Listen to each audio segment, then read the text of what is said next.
Episode 29. Laura baru saja hendak menutup tubuh rampingnya dengan selimut saat pintu kamarnya dibuka oleh Marvel. Pria itu berjalan pelan dengan tatapan lurus serta tongkat yang menjadi petunjuk arahnya. Merasa tidak tega, Laura pun segera turun dari sofa dan mencegat langkah Marvel, kemudian menuntunnya dan mengarahkannya menuju ranjang king size tempat Marvel tidur. "Terima kasih Laura," senyum Marvel. Laura tersenyum. Laura sebenarnya sedang merasakan sesuatu yang sangat tidak enak di hatinya, tapi Laura merasa itu tidak seharusnya. Perasaan itu tidak seharusnya hinggap di hati juga pikirannya.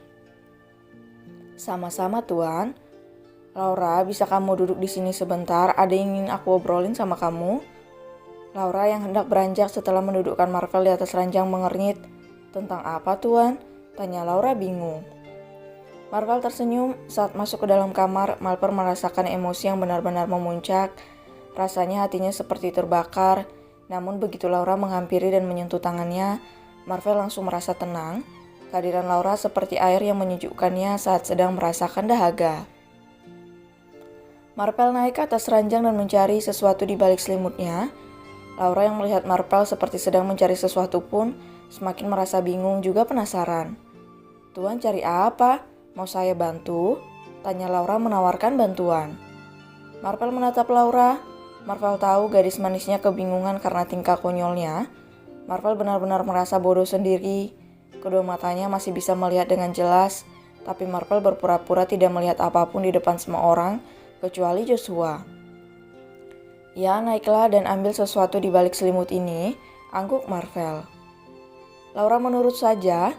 Tentu saja karena tidak tega melihat Marvel yang kesusahan mencari sesuatu yang tentunya tidak bisa dilihat Marvel. Laura mengernyit ketika mendapati sebuah amplop kosong berwarna coklat. "Amplop kosong ya Tuan?" tanya Laura duduk bersila di depan Marvel. Marvel tersenyum. Laura tidak mengenakan pakaian seksi seperti Ariana, namun sepertinya Marvel mulai tergoda dengan gadis itu, tergoda dengan penampilan sederhananya. "Enggak, kosong kok. Itu ada isinya, aku udah suruh Joshua buat taruh sesuatu di dalamnya." Laura menyipitkan kedua matanya menatap Marvel yang terus tersenyum manis padanya. "Tuan Joshua? Jadi maksudnya Tuan Joshua masuk ke kamar ini begitu?" Mendengar nada suara serta ekspresi Laura, senyum di bibir Marvel langsung pudar. Sebenarnya bukan Joshua yang menyiapkannya melayan Marvel sendiri. "Memangnya kenapa? Nggak apa-apa kan?" Laura menghela napas. Diraihnya tangan Marvel dan Laura langsung menaruh amplop berwarna coklat tersebut di tangan Marvel. "Ini kertasnya." Saat Laura hendak melepaskan tangan Marvel, Marvel justru menahan tangan Laura dengan mencekal pergelangan tangannya. "Kamu marah?" tanya Marvel pelan. Laura menelan ludahnya kemudian menatap pergelangan tangannya yang dicekal oleh Marvel. Laura tidak suka dengan apa yang Marvel lakukan dengan menyuruh Joshua masuk ke kamar mereka. "Tuan, menyuruh orang luar masuk ke dalam kamar kita itu sangat tidak baik Tuan, dan juga jujur saya tidak suka." Marvel menghela napas kemudian tersenyum. Laura adalah sosok yang sangat menjunjung tinggi privasinya. "Ya udah, aku minta maaf, nggak lagi deh," kata Marvel. Laura menghela napas dan berdecak pelan sebelum akhirnya mengangguk pelan menerima permintaan maaf Marvel. "Ya sudah kalau begitu, saya mau tidur." "Tunggu sebentar Laura, jangan tidur dulu, kamu belum buka amplopnya." "Hah?" Laura bertanya-tanya kenapa Marvel malah mengatakan Laura belum membuka amplop tersebut. "Tuan minta saya buka amplop ini dan lihat isinya?" tanya Laura. Marvel menganggukkan kepalanya kemudian meletakkan amplop itu di tangan Laura lagi. "Tolong ya istriku," senyumnya. Laura tersipu mendengar kata istriku yang dilontarkan Marvel. Pipinya terasa panas. Rasa malu bercampur bahagia merayapi hatinya, padahal Marvel hanya menyebutnya dengan kata istriku. Laura menghela napas lagi sebelum akhirnya mengeluarkan isi dari amplop tersebut. "Tuan, ini kartu kredit sama ATM isinya," kata Laura memberitahu. Marvel menganggukkan kepala dengan senyuman yang terus terukir di bibirnya. "Itu untuk kamu." Kedua mata Laura melebar mendengarnya, ditatapnya Marvel yang duduk berhadapan dengannya tidak percaya. "Untuk saya? Tapi untuk apa Tuan?" tanya Laura tidak mengerti. Marvel menghela napas, tangannya meraba-raba kasur mencari di mana tangan Laura berada. Marvel merasa lucu dengan dirinya sendiri sebenarnya. Laura yang mengerti langsung meraih tangan Marvel dan menggenggamnya.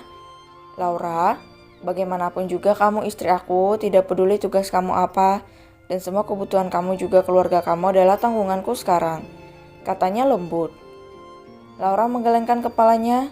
Laura merasa tidak berhak atas apa yang Marpel berikan padanya, karena keberadaannya di sisi Marpel pun adalah sebuah bentuk bayaran dari apa yang sudah Ariana lakukan untuk keluarganya. Tuan, tapi Nyonya Ariana akan sangat marah jika tahu tentang ini. Saya nggak bisa menerima semua ini, Tuan. Ini terlalu berlebihan. Marpel tersenyum lagi. Laura memang belum tahu bahwa semua uang yang Ariana keluarkan untuk biaya operasi juga keperluan hidup nenek dan adiknya sudah Marpel ganti.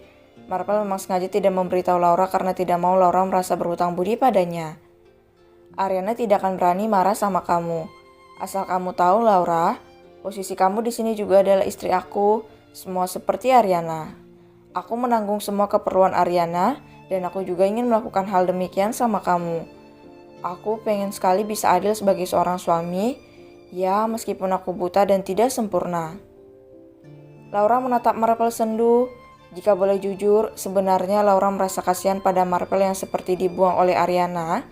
Ariana tidak mau mengurus dan mempedulikannya hanya karena Marpel buta. Tuan, apa yang saya lakukan adalah kewajiban saya sebagai istri Tuan.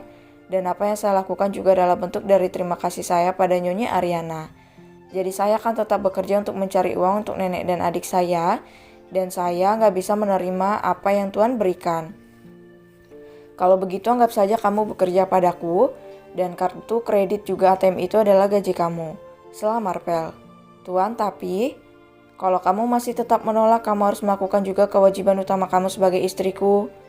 Lagi, Marpel menyela ucapan Laura. Laura mengangkat sebelah alisnya. Kewajiban utama saya? Ya, berikan seluruh jiwa dan raga kamu padaku, jawab Marpel. Kedua mata Laura membulat sempurna mendengarnya. Gadis itu langsung melepaskan tangan Marpel dan menutupi tubuhnya menggunakan kedua tangannya. Membayangkan dirinya dijamah oleh Marpel saja Laura tidak mau, apalagi jika sampai disuruh untuk benar-benar menyerahkan dirinya sepenuhnya pada Marpel. Baik-baik, saya terima ini, kata Laura cepat. Laura beranjak dari ranjang Marpel dengan cepat menjauh dari pria buta yang melontarkan kata yang bahkan tidak pernah Laura bayangkan sebelumnya. Dasar, tuan gila.